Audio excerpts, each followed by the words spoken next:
My son is Noah. He just turned 8. He is amazing. I brought his picture down here so you can see him.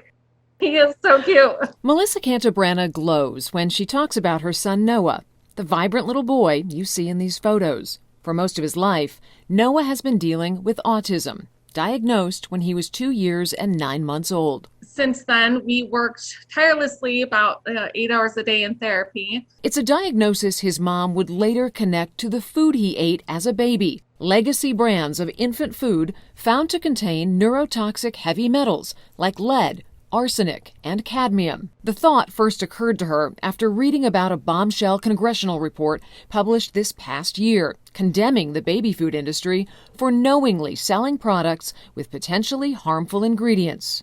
I was just blown away. I was like, what the heck? I instantly knew. It was this is it. This is what I'm talking about. So Melissa Cantabrana decided to take the industry's top manufacturers to court.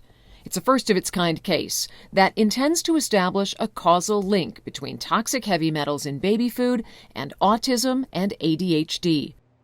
Who suspects that there is potent neurotoxins in their baby food? Pedram Esfandiari represents Melissa Cantabrana in this unprecedented case. The legal action is taking on an army of industry Goliaths like Gerber, Walmart, and Beech-Nut.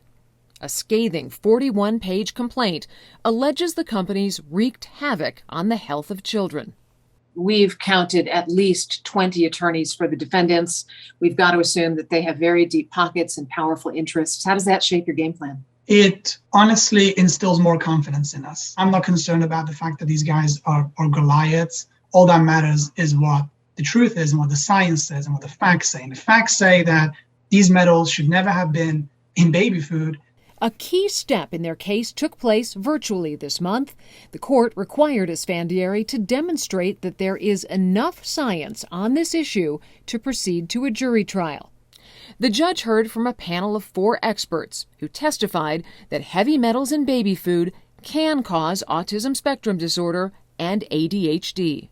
This is the first time that this kind of data has been scrutinized under oath.